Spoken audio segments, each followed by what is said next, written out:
Welcome. In this lecture, we're going to look at the Rondeau from the Swedish Symphonies by Jean-Joseph Mouret. So we're going to look at the music of the Baroque composer Mouret.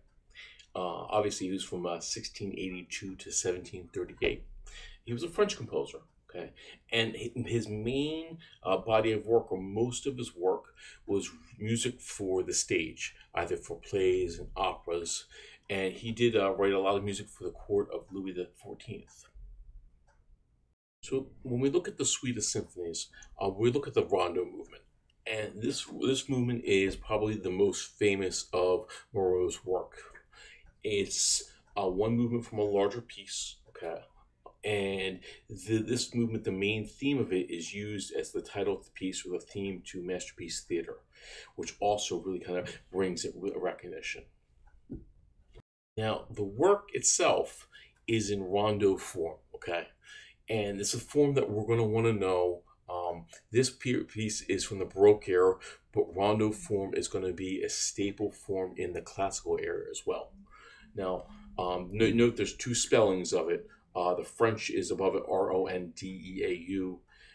and there's also the version which Rondo, which is the spelling that we're going to become familiar with. This example is in what we call five-part rondo form. Okay, so we're going to have an A section, and this A section is going to return 3 times. In between the A sections, though, we're going to have two different sections, a B section and a C section, and they're going to introduce new material. Okay, in fact, what Moreau will do is he'll change up the maybe the tonality to it. Maybe he'll change up the instrumentation. One thing that the piece does is it incorporates this terrace dynamics. And terrace dynamics are kind of abrupt changes going from really, really loud to really, really soft. Okay, there's no gray area. It goes from really loud to really soft. Okay, so the B and C sections you're going to see are much quieter. Okay, and it gives it contrast. He's also going to add contrast in the B and C section through instrumentation. So the piece starts, it opens up with this big kind of fanfare. The trumpet's playing the melody, the entire orchestra's playing behind it, and the dynamics are very, very loud. Let's go listen to the piece.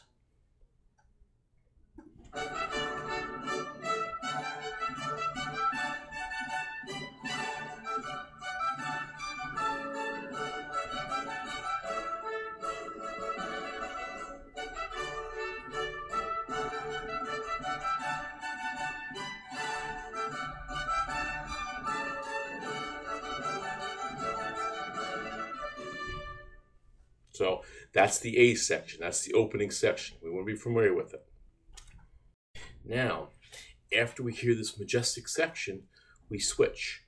We go from something very, very loud to we have this new B section, and it's contrasting. And well, how does Mouret contrast this music? Well, he does it by a couple of things.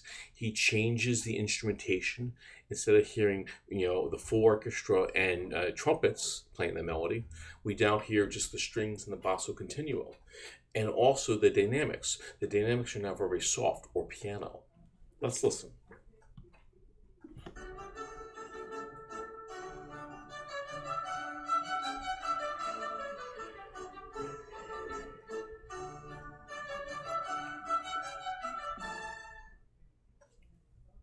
After the B section plays, we switch back right to the opening section, that opening A section again.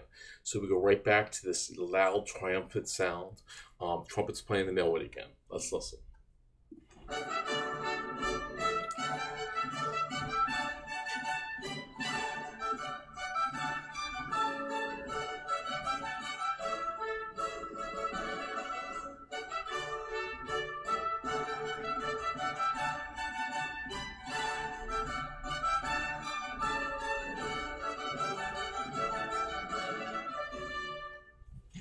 Now, after we hear the A section for a second time, we're going to move to an even new section called the C section. And the instrumentation is going to change because he's going to need to vary this. And we're going to go back to hearing softer dynamics. The difference now with this new section is we're going to shift from a major key to a minor key. So let's listen out for that.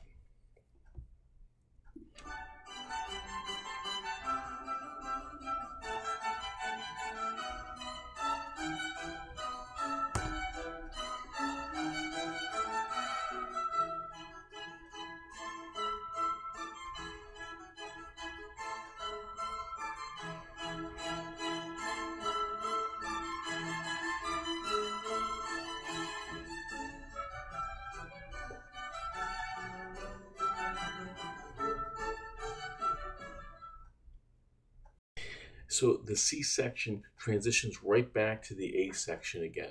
So we hear the A section one more time to really conclude the work in a nice triumphant close. So this concludes the overview of the Rondeau from the Suite of Symphonies by Mouret. Let's go back and now let's listen to the entire piece and then try and identify each of the main sections as you listen to the piece. Thank you very much for listening, and I look forward to seeing you in the future.